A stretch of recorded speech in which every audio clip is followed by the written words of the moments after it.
this week, basically. Yeah, pretty much. Friday and today. So this is part 2 of the SBC Miata swap. So far, we have done a fair amount of cutting.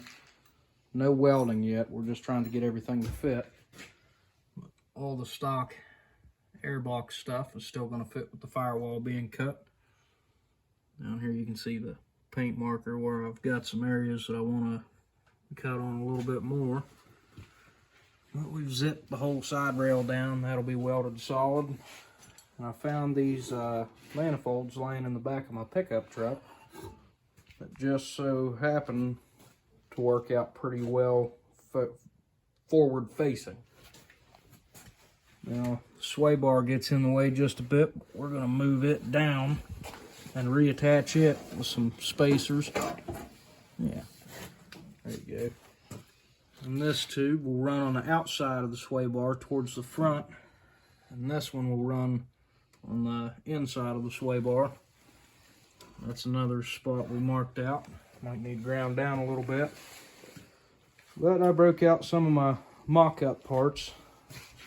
See about how much room we have between the water pump and where the radiator is going to need to go. What else do we have? It's just a bunch of cutting and a bunch of measuring right now. We're sitting here. That's how I'm holding my transmission up until I can build a little spot for it. Here comes the heater. But there's the tail shaft. And everything still fits in there just perfectly. But our main reason for going forward facing and then trying to go up underneath of the subframe was the fact that you just don't have enough room to run an exhaust through there without running it over top of the control arms. This way we can still get to all the spark plugs pretty easily. And the distributor, whenever I put the cap on, it does touch right into here, and I won't have enough room to put spark plugs on, so that's going bye-byes. Right here you can probably see a cow hood is coming. We're going to cut up the stock hood. It's a fiberglass hood, so we're just going to cut 2 rows down the center and raise up the rear of the hood. Try to make it look as best as we can. That's another thing that I forgot to record, was we ripped the whole front end off, about 400 million bolts into it. Well, that's about it there.